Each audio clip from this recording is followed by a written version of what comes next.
Hey up and welcome to another live set of six where we share the good, the new and the noteworthy of Rugby League outside the heartlands. You'll notice we've got a guest with us today. Graham Berry's been on the show before. My name's Craig.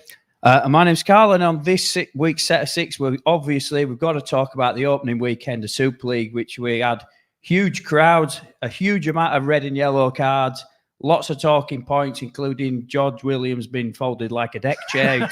He's still not been found from that. And obviously, as always, we're going to touch on stories from outside the traditional heartland. So we got a great one, including one of our local women's sides playing a northern powerhouse.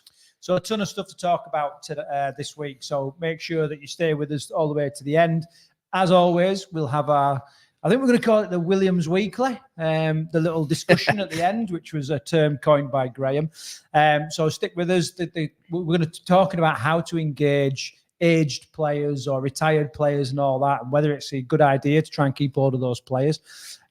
So that's that. Before we start, if you've got comments, please share them. We can put them onto the screen. We always give a free 10 points to anybody who's first to comment. All right. And these points, you can just redeem them against absolutely nothing. All right. But it's just a little bit of fun. So get your comments in and I'll share them on the screen. Let me explain why Graham's here, and Graham can say hello. So Graham obviously can see sporting the MNDA jersey for MNDA Jersey Day this year. Graham is the well, you tell us, Graham, what's this shirt about and why you're here? Yeah, it's an annual campaign that I run for Motor Neuron Disease Association, where we produce a different rugby league jersey each year in MND Association colours, kindly produced by my mate Chris Walker at Vinewear, sportswear company. And £10 from the sale of every shirt goes to the MND Association. We ask people to wear it on Global MND Awareness Day, 21st of June each year, and raise awareness, fly the flag, and raise some funds in the process. Okay, so Graham's going to be chirping in, joining the conversation this week. We'll try and keep order over it. So anyway, Carl, let's get straight into the first story: bumper crowds in the Super League. Yeah, I mean, there's only one place to sign. There are huge crowds in the Super League this week. 76,500 people watched rugby league in stadiums in the UK this week for the opening round of Super League, which is a record, and it's up 10% on the opening week. Couple of highlights: over 20,000 turned up at Hull to watch the Hull FC Hull KR derby. Not sure how happy the FC fans are going to be going away from that one, but we'll talk about that in a bit. Cast Tigers and Wigan Warriors, first Super League game ever to be broadcast on BBC. It just felt like a brilliant opening week for Super League, and everything seems to be going in the right direction. I thought it was ironic that we had the biggest crowds that we've ever had for a start, up 10% and all that kind of stuff, yet we'd never had so many rugby league games on the TV. It's ironic. That completely dispenses that myth, doesn't it? That if you've got a game on TV, that people aren't going to turn up to watch, because that is true. It's clearly not true.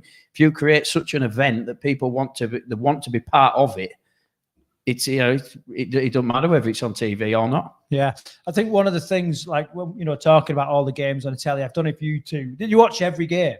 No, unfortunately you can't, can you? You know, there's just so much rugby on, you can't watch it always. You can't watch it because it's like I say, it's just everywhere. And I actually found myself, I was watching one game. I think I was watching Cass Wigan. And I decided by half-time that Wigan were going to win that game. So I flicked over and I watched I think it was Catalan Warrington second half. So yeah, it's good, but it's a little bit disjointed. But it's great just having so much rugby on TV. Right, we've got a couple of comments that have come straight in. First one from someone called Musa on Instagram. I don't know who that is. I don't know who that might be. I might know who that is. Saying you need to smile a bit. So Soz lad. No, I think it's your wife, isn't it? Yeah, that's why I said Soz lad. All right. Okay. And then someone else, Copsill Sports International, said, check your inbox after the end of the live. He's obviously sending you nice messages there, Carl. So, all right, that's interesting. Look, I wanted to touch on the whole opening weekend, really, without going into details on the game. The coverage, I thought, on Sky was the best it's been for ages. New presenters were in there. I thought Tompkins was was brilliant. They've gone to just 2 commentators in the box. John Wells was commentating on the Catalan game. I thought it was great to have him as a full commentary rather than him just inputting a couple of comments every now and then. I don't know what you guys thought about it. Yeah, I agree. I mean, there were a couple of things that I didn't like. We'll talk about that a little bit later on. But I like the new presenters, and I thought they all did a cracking job. And I'm sorry to see Phil Clark go, but he definitely felt fresh. His face wasn't there, so I always found him very knowledgeable, and I quite like listening to Phil Clark. He always had a slightly. He weren't scared of doing going against the grain a little bit. But I think, he'd kind of run his time. So the new presenter was great. And I thought Sam Tompkins' appraisal of Hull was not only scathing, but very, very honest and quite refreshing. What about you? What did you think? Yeah, I think the thing is with Sam Tompkins, he's current, isn't he? He's literally just retired. So he brings, a current player's view, really, doesn't he, to the game. And you said you'll go to, talk about 1 or 2 things that maybe weren't right, and I might just, give me views on the BBC when it comes to that. They've got a lot of potential, but certainly Sam Tompkins' new brush sweeps clean and all that. Well, I might as well talk about it now. So the thing I didn't like is when we went to.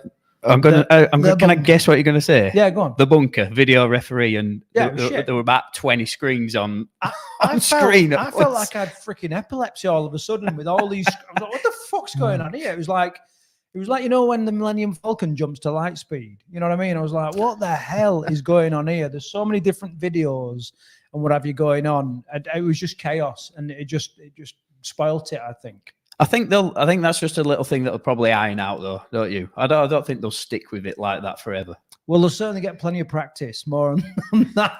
A little bit. Well, yeah. Shall we move on? Yeah. Okay. So from there, I've got some. We've got some. Oh yeah, we're going to share the sort of the actual attendances with everybody. So 20,000 at Hull FC versus Hull KR. 15,000 at the Leeds and Salford game, 14,000 Saints and London, which is another great crowd. 8,500 at Lee Leopards, which is Lee's highest attendance for an opening game. 10,000 watch scrappy Cass game, and that's it. Yeah, I think I thought the Hull derby was an immense game to start the season with. Yeah, really good choice, wasn't it? And all the light show and entertainment and everything they had building up to it just made it feel like it, like Super League had arrived for this year. And it was great. Okay, so from there, breaking news, Craig. To breaking news. You was waiting for me to say that, weren't you? Yeah. Leamington Royals are the latest team to be entered into the Midlands Nines in both the men's and the women's category. The first team that are going to be first club, should I say, that are going to be putting 2 teams into the tournament. Yeah, and whilst we're talking about the Midlands Nines, don't want to labour it too much, but Graham, you're going to be there this year. What's going to be your role? Parking, isn't it? Hopefully not. Myself and Amanda are coming as volunteers to help you run the weekend, but I'll be running a kicking competition to raise further funds and awareness for MNDA. Something on the lines of, take 4 shots at goal from different distances and angles, and a crossbar challenge, and ask people to donate to take part, and the winner takes a prize away. Do you know, I'm just going to announce it on air, but Carl and I was talking last week, and we're talking about your role as what we're going to have you doing and all this. Now we're going to have one of the big trophies from Rugby League at the event. Is that right? Yes, we are. Carl? Yes, yeah. And we're going to ask you and Amanda to kind of keep your eye on that, look after that, and then perhaps give people to take an opportunity to take pictures with the trophy. And I just thought that'd be quite nice. Fantastic. Thank you. Task for you. Very responsible, because you've signed for it, haven't you, Carl? So if it goes missing, like the Challenge Cup once did, then it's on you. Is that another story? Yeah, well, Carl was telling me about this Challenge Cup story. No, I want the Challenge Cup. Oh, what was it then? It was the World Cup. The World Cup trophy went missing. You know about this? Come on, Carl. So, I'm going to get all the facts wrong now because you've dropped it on me. It wasn't you. So, I think it was it. I think the massive World Cup trophy. it was first used in like the 70s or the 80s or something like that. And the Kangaroos won it. And they were staying at the Cedar Court Hotel in Bradford. So obviously the World Cup trophy went missing from Bradford. And the next day, the trophy had gone. It went missing, and it was missing for, like I say, I'm going to get all the facts wrong. It was missing for a good 20, 30 years, and it turned up in a ditch in Bingley. A guy was walking his dog. It's true. A guy was walking his dog and came across this massive trophy, and he didn't know what it was. And I think he had it at his house for a long time. He took it to the police and sort of said, "Look, I found this trophy," and they didn't want to know. They didn't want to know. And I think he was going to sell it to a landlord at a pub, and he was going to use it as a darts trophy. And then some rugby league historian came along and noticed it and said, "That's the World Cup trophy, is that?" and they did some investigating and yada yada yada, and it was discovered that it was the World Cup trophy. So for years we had a different trophy for the World Cup, and then in late 2000s it came back. They had to get I think you had like a gold cockerel on top, which had to get remade. But yeah, that's the story. The trophy went missing from a hotel in Bradford. Amazing story, isn't it? You know who nicked it though? Zach Hardacre.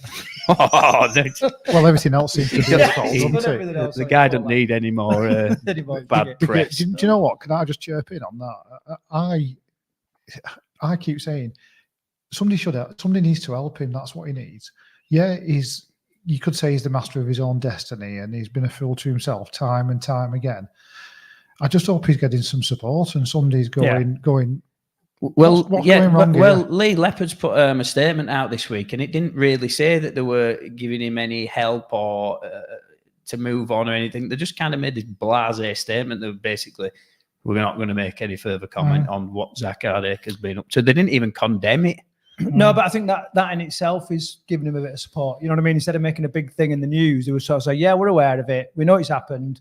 And that's as far as we're prepared to comment. So talking of comments, Phil Rogers managed to comment every week. Thank you very much, Phil, saying hopefully it's a dawn of a new era. And we agree. Hopefully it is. I'm sure it will be. Okay, so from break. Hang on, we're taking a bit of limelight off of Leamington here. Oh, sorry, go for it. We've totally hijacked their story. We have connected Leamington with the World Cup trophy, though. Oh yes. Well, anyway, what I want to say, Leamington Royals women's team is playing at the Widnes Vikings this weekend. Massive. So yeah, huge game for them, and it's going to be a really great opportunity I know they've been building well in the women's team. I've had a bit of information. They're building a real strong squad this year, so they're going to be a force to reckon with in the Midlands League, and it's going to be interesting to see how they get on against an ex-Super League club. Yeah, can't wait to see how that goes. Okay, so from breaking news to breaking jaws, breaking noses, swinging arms, and everything else, kitchen sinks. Yeah,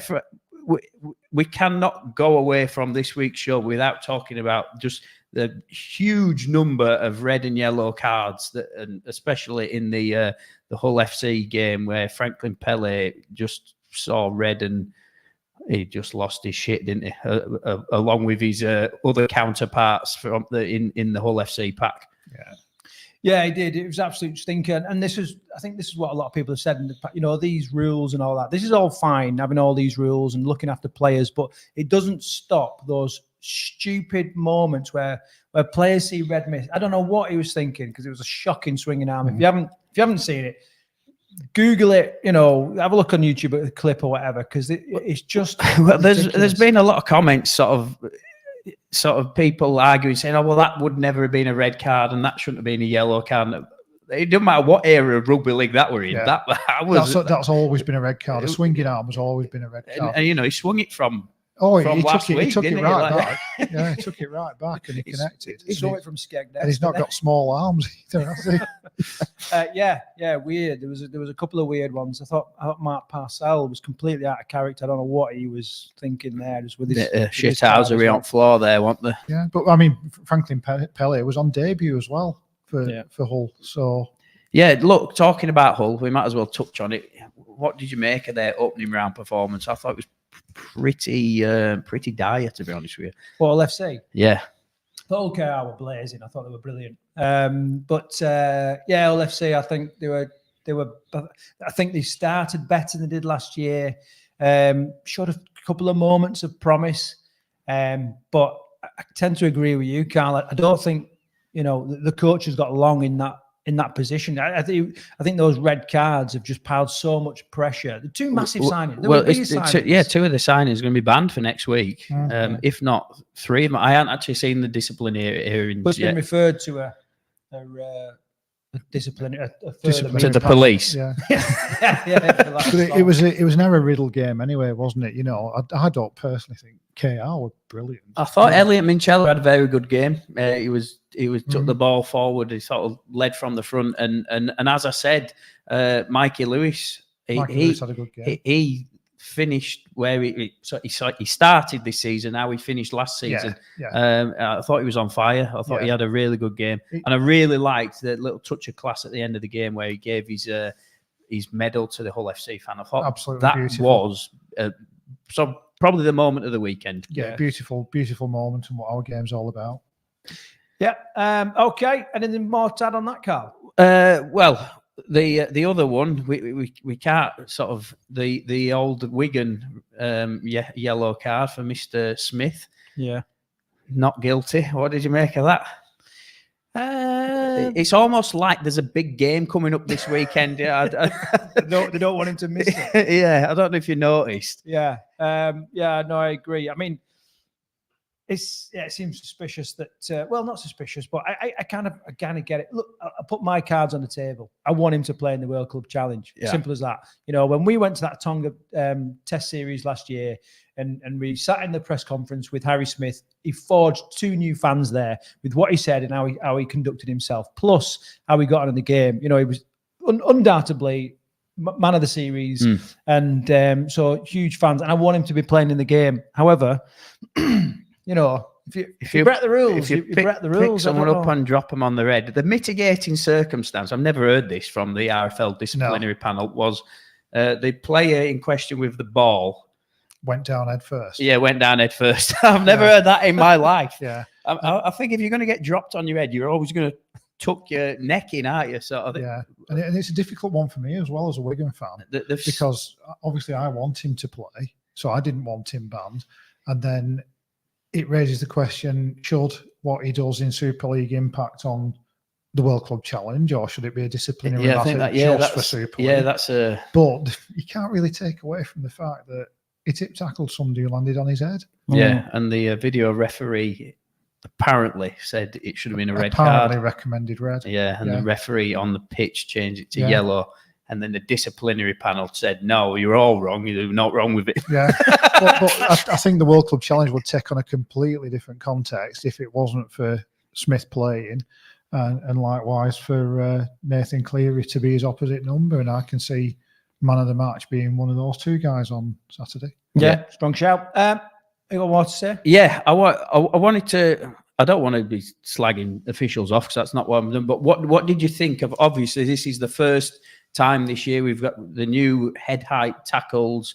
How did you think the officiating was in regards to them? I mean, we've had a record number of red and yellow cards on a opening week of Super League. That was always going to be the case, I think, because new rule changes have got to stamp their authority. I thought they was very consistent on the player ball rule as well. That was a new, or an emphasis on that. I think we've always had and not before time. Yeah, not before time. So it was consistent with that. The head strike thing is something we've got to get right, and I think they did a good job. I don't like the way they went about. I thought some of the pauses were a little bit too long.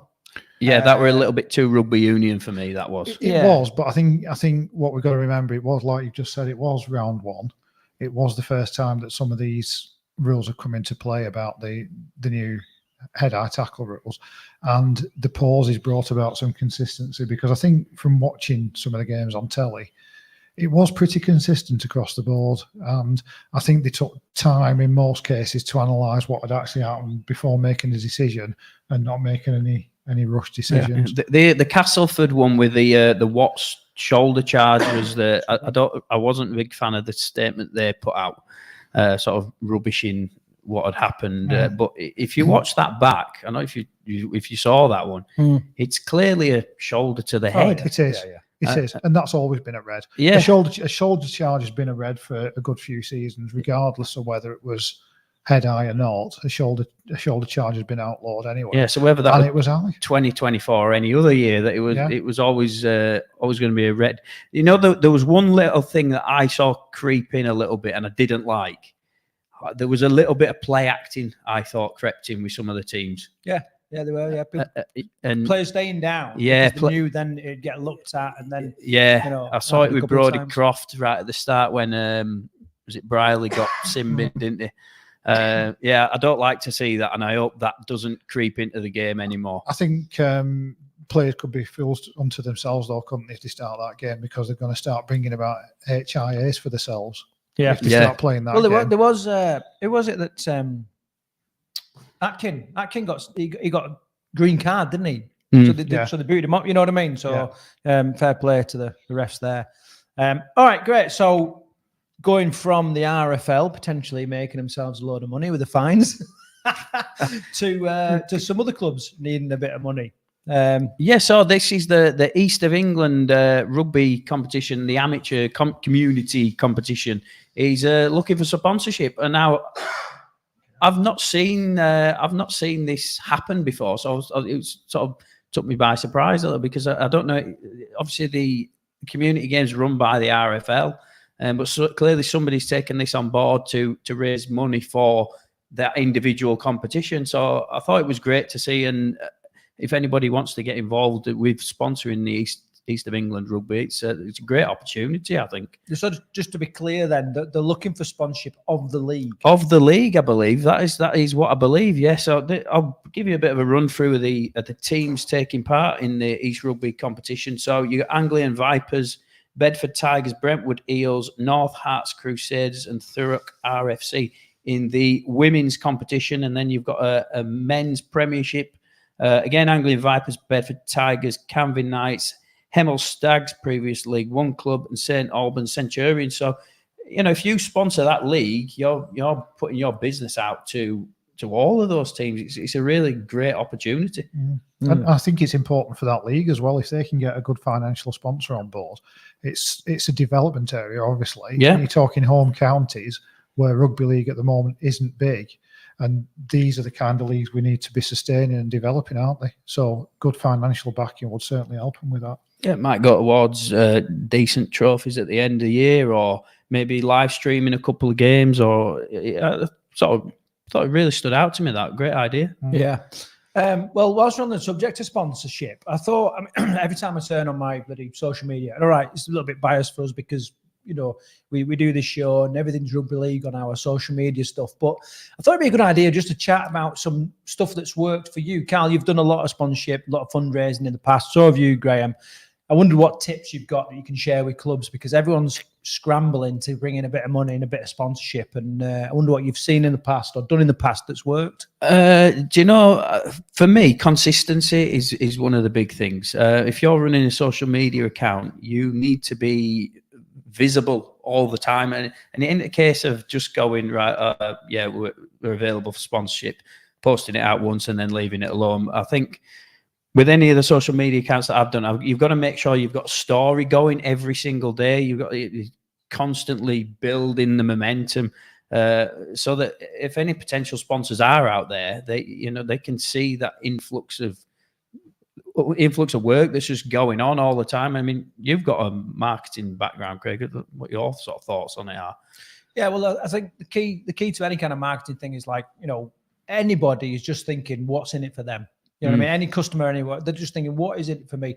And if you're doing one, I sponsor a hockey team up in Norfolk that my nephew plays for, and they post 2 or 3 times, probably a month. Now, if I weren't a family member, I don't know what value I'm getting for that. You know what I mean? Yeah. So you're right. You need to be constantly posting, constantly sharing, constantly tagging, creating press releases, social media posts, and all that kind of stuff, and just really working hard to do a bit of, do the job for your sponsor. Otherwise, what they're actually paying for. And if you can back that with data, so we're in the process of sorting out a sponsorship deal for the Midlands Nines, you know what I mean? And we've clearly got a history of data. We've got our regular shows. We can actually say, right, this is where your name's going to appear. This is what we're going to do, and all this kind of stuff. And that's generally what they're interested in. And I speak to people sometimes who sort of say, I want to get a sponsor, what for, or what they're going to get. And you're like, just put the name out, really. You need to sort of. You've got to sell it to them, haven't you, really? You've got to sell it, but you've got to be a bit more specific than that. Like what kind of figures are you getting? What kind of reach have you got? What actions are you going to take and all that? But for me, when I look for sponsors for raising funds for MND Association, I directly approach businesses. I tell them that I run for MND Association, and I offer them something in return. So it is about what's in it for me. And mine is, I can get you brand on my 2024 race kit as it is this year. And here are the figures that I can give you on social media. For me personally, I know that across all the running groups and rugby league groups I'm in, on Facebook, plus Instagram, plus X, Twitter, I can reach around 260,000 people with somebody's brand. So, as you can see from the shirt I'm wearing, you can't see because it's on the back, your logo's on the back. I've also got, RJ Hill Photography, my mate Richard Hill from Leeds, Vineware, and a new sponsor for 2024, CRS Roofing from Wigan, who are one of Wigan Warriors sponsors, who said, we'll donate a nice amount to MND Association if you'll prominently place the logo. But it is about. And now they've got a mention on the podcast as and well. Now they've got a mention on the podcast. National audience. Yeah, there you go. But exactly that. But that's what it is. Yeah, you got to align yourself with a business or organisation, and then prove to them what they're kind of getting for that money. We've got a comment coming. Yeah, we've got a comment there. Chris Chatton, again, who's commented before, but great initiative seeking sponsorship for the East League. Could it not be explored for other leagues in the South, with any money raised going back into the league for finals day and rep squads, etc.? So it's a great idea. Yeah, it's funny you sort of say there that finals days and rep squads. I mean, we was at the Midlands finals last year, and the women got amazing trophies, amazing medals, didn't they? You know what I mean? And Jodie Cunningham was there, and they got these big banners, and they stopped short at like fireworks and all that kind of stuff. But it was brilliant. It felt special, didn't it, for the women that were taking part of that? And I'm sure they'll remember that, and that's going to play a part in players wanting to play the next season, isn't it? Yeah, and then fast forward to the men's game, and we got the same medal that I got when I was like fucking 10 or something like that, in a little league up in Yorkshire. Yeah. And, this little plastic medal. And, well, it just... Yeah, it was good, wasn't it? Anticlimax. So, but there's something in that. If we can get sponsors for the leagues, I mean, I don't know who's essentially in charge of running, like, the Midlands League, the East, the London. I don't know if it's development officers or what. I don't know who runs the Twitter accounts. It's interesting, though. It's certainly something to be opened up. And to summarise it, it's offering sponsors something back, isn't it? Yeah. It's offering them value for money, and not just putting one or two posts out a year or whatever. Well, I mean, that's been really insightful. So thanks for joining me on that discussion.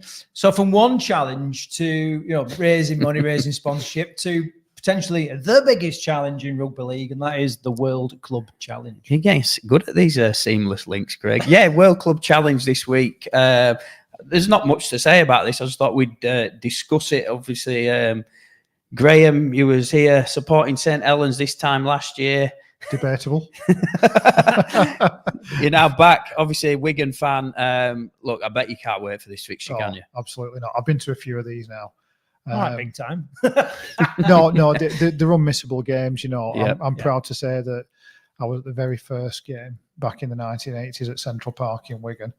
I've been to that one. I've been to the Cronulla game. I've been to the St George game, and now it's going to be the Penrith game. And I just can't wait for this. It's a sellout, 26,000 people.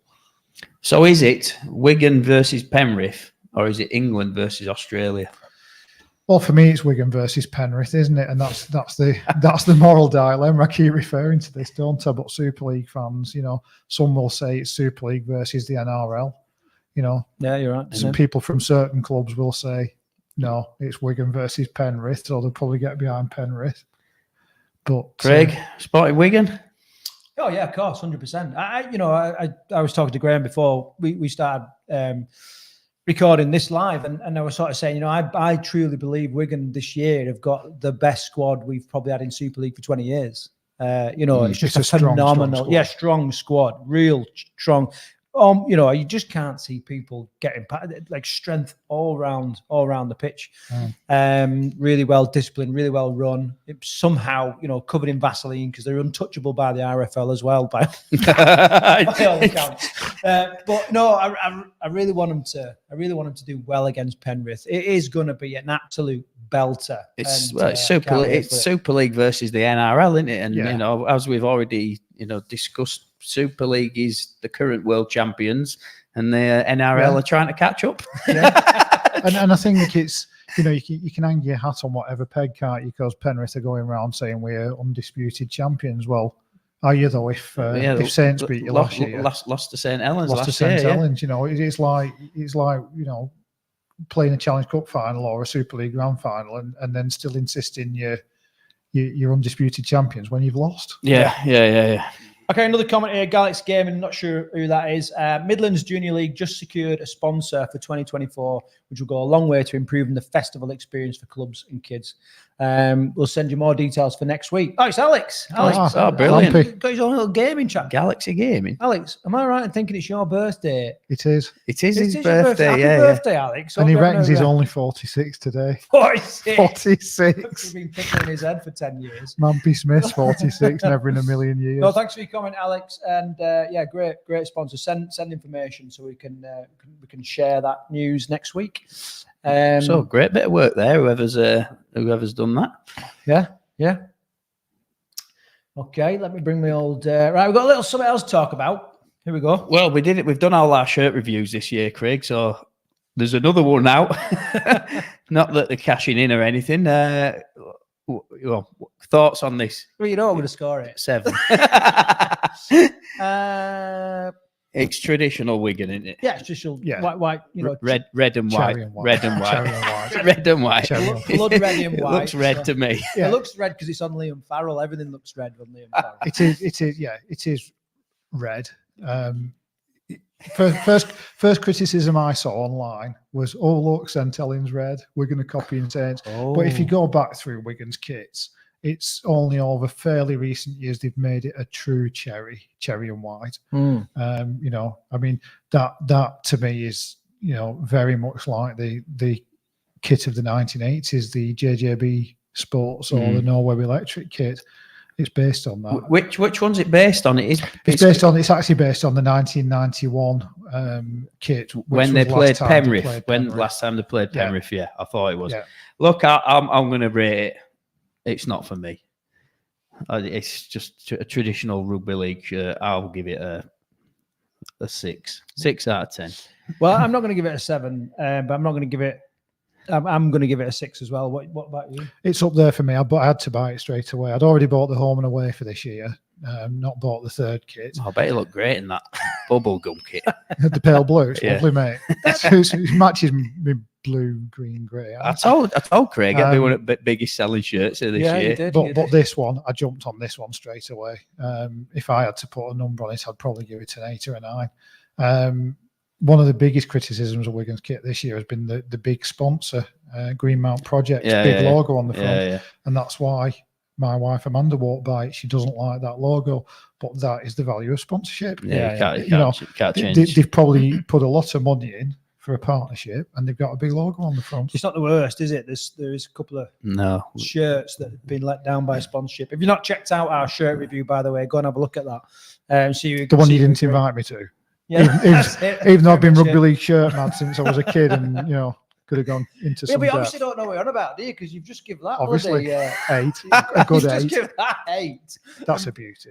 That's a beauty. It's not a beauty. Looks like a Saint shirt. Them colours. Oh, here we go. Okay, so from there, the World Club Challenge, the only natural place to go is to Craigie's Corner, to Williams Weekly. So this is where we just have a little discussion point for the week. And this week, I want to talk about how do we re-engage past players. Now, where this comes from is the Rugby League Cares come up with an initiative where they're trying to re-engage past players, okay, and bring them back into the sport. And I thought, well, similar to business as well, a huge part of business is retaining clients. You know what I mean? Look, keeping older clients, keeping older customers and retaining them, and also retaining staff. You know what I mean? Because a turnover of staff can be quite expensive as well. So, and I thought, how do local clubs do that? Do they even have a strategy in order to do that? And I put a post online, which we'll talk about, we'll go through some of the comments now. But I just wondered, Carl, what your thoughts on, do you think it's good to engage aging players? Well, yeah. And then also, what have you seen that works well to do that? Yeah, I think definitely you need to engage past players. But I think, what I think works really well is the Masters Rugby League. A lot of teams that have brought a Masters club back.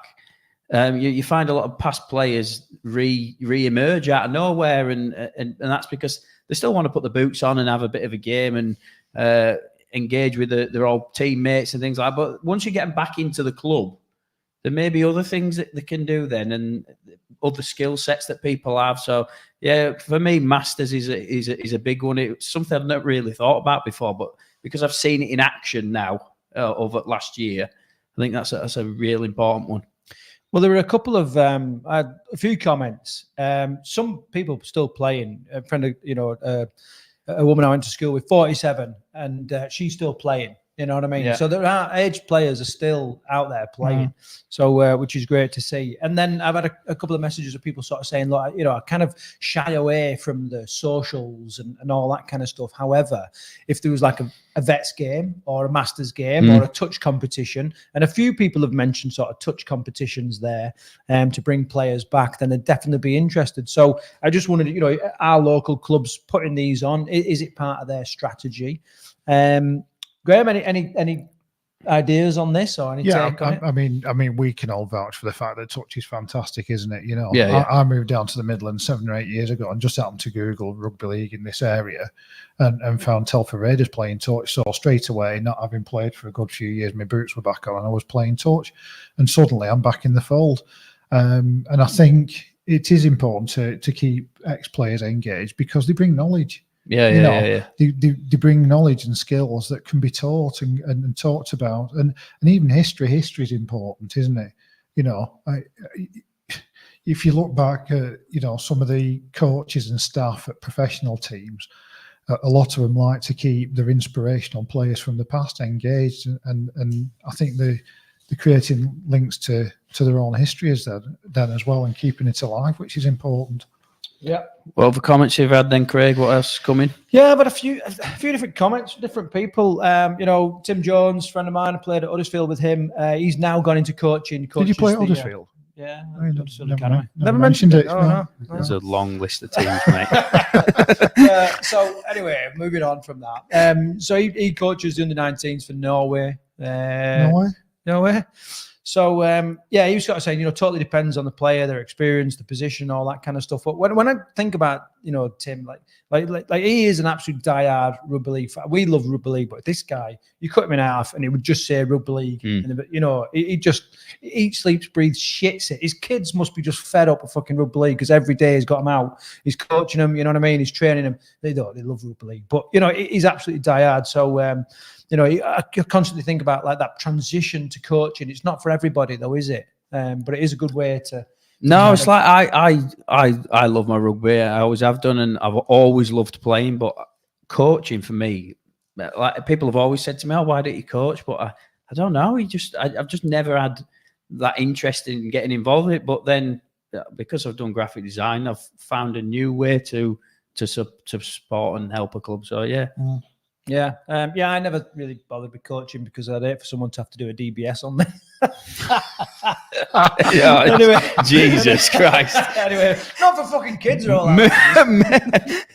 Anyway, moving on. So quickly. I met Carl Elm saying he's out in Abu Dhabi. He's got a touch rugby team out there, veterans touch rugby team for expats out there, and he's also gone into coaching kids and really enjoying that. He's just doing a ton of coaching.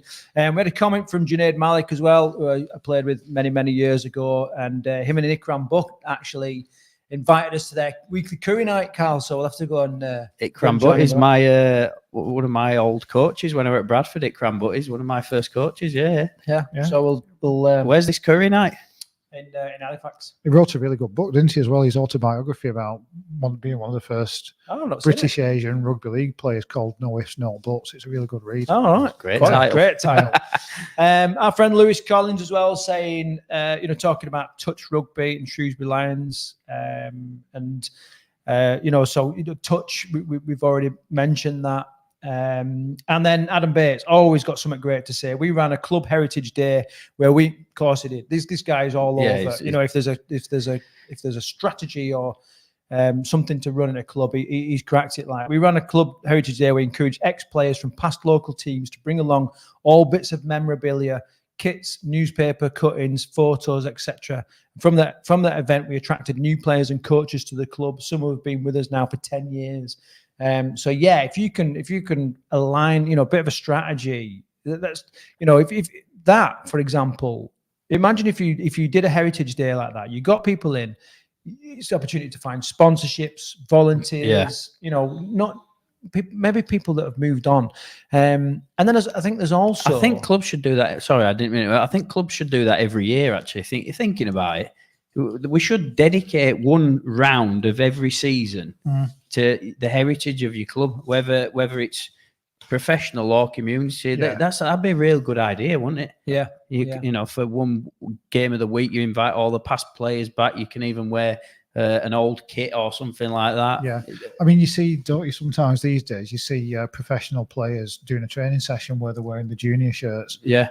Some teams in the NRL have done it. Wigan did it last year. They had the players wearing the junior club kits in adult sizes, obviously. Otherwise, they look a bit strange. But I think the RFL should make that a weekend. Yeah. That'd be ace. That would. And why? And if it started at the top, it'd filter all the way down right into community level. Yeah. And for me, it should be done on the nearest weekend to 21st of June, which is Global MND Awareness Day, Rugby League Jersey Day.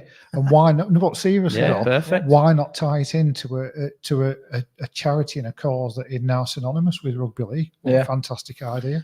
I think you've got to be careful that it just doesn't become a reunion, because I did get some messages from people sort of saying that they're not really down for reunions, especially because you get a reunion, you get people from all different age categories, and they might not necessarily know the other players very well. So I don't think a reunion's for everybody. I get invited to a lot of reunions in the Marines and that kind of stuff, and I don't always go because I'm at a stage in my age now where I don't want to be you know what I mean? I don't want to be mega pissing up and all that kind of stuff. I think I've got to be careful. It don't just become a reunion. Maybe a reunion works for your club, but from some of the comments I got, I'm not sure that's the right way to go. But Heritage Day sounds phenomenal. So that's that. Carl, can we just do anything else to say before we look forward? On the last tackle? No, I think we can move on and look forward to what's coming up this week. Okay, so here we go. Yeah, so we recorded a short Rugby League Outsiders extra clip with the Hammersmith Hills Hoists, the only team with a washing line on the logo, who are playing Halifax Blue Sox this week. Sorry, the Panthers. They're playing Halifax this week in the Challenge Cup. We played a little snippet of the episode, didn't we, last week? Yeah. But the full episode now has dropped online. It's about 5 minutes. It'll give you a little bit of insight into Hammersmith Hills Hoists' run in the Challenge Cup. And I'm rooting for them, and I hope everybody else is backing them. And I just sense they're going to have a real crack at this one. Yeah. If you listen to the clip, you'll definitely hear that they're not out to make up the number. The next clip. We also just recorded an episode with Graham. We did a full episode about his MNDA fundraising, including ultra runs from Wigan to Leeds and lots more. So that'll go live on Thursday. Yeah, Thursday this week's podcast. So listen to that. It's absolute belter. Real good laugh. And we go into World Club Challenge. We talk about what else we talk about? Wigan pies, obviously. Oh, yeah, Wigan butter pies. pies. Butter pies. Yeah. Butter pies. Yeah. Let's have a little survey. Who has had a butter pie, and do you actually know what a butter pie is? Yeah, and let's put it out there. If you've had a butter pie, where's the best one come from? So can I go first? You're the only one, Mate, I've never had a butter pie. I didn't You need to have a butter even pie. know what one was until half an hour And if ago. you live anywhere near Wigan, anywhere in the northwest, I'm going to give them a plug because they're fantastic. Gents Bakery, Pepper Lane in Standish. Get yourself down there, get a butter pie. Yeah. Right. So anybody watching from Wigan, Yeah. who does the best pie in Wigan? And hopefully after that, then Gents Bakery will sponsor me for That'll open some for debate. some MNDA runs. Okay. Next, look forward. So yeah, I've just made a bit of I've picked out the 3 big games of this weekend. Yeah. I've already touched on it. Leamington Royal Ladies are taking on the Widnes Vikings this Saturday. Is it a 2:00 kickoff? That one, I think it's a 2:00 kickoff. Again, Halifax Panthers, I've just mentioned, against Hammersmith Hills Hoist. The team from London going to upset the big boys in the Challenge Cup. I can't wait for that. And then, Craig, a game we're going to. If I said to you, Oxford v Cambridge, what's it famous for? Oh, it's absolutely famous for the boat race, isn't it? No. Yeah. All right. You're not my mate anymore. No, the Oxford Cambridge is famous for the varsity game, Oxford Rugby League versus Cambridge Rugby League, and it's taking place this weekend. And we've been invited, and we'll be there. And I can't wait to see them go toe to toe with each other. This is Two really old institutions. Can't wait. Yeah, brilliant, and not traditional rugby league, organisations at all. So it's going to be really interesting, and sure, it's going to get pretty fiery down there. Oh yeah, I mean, there was talk of trying to get this on TV. I don't think they've quite managed it, but we have been invited, and I can't wait to come into a podcast episode near you. I think we'll bring all the insight to it. Interviews with the coaches, all that sort of thing, and really get a good look at this. It's a shame it's massive not game. been televised because it has been in the past. I've watched it in the past, and I think from 2 establishments that have traditionally been rugby union establishments when it comes to the oval ball game, I think it's fantastic for rugby league to see Oxford playing Cambridge. But just going back to Leamington ladies playing Widnes and Hammersmith playing the Blue Sox, Halifax. Yeah.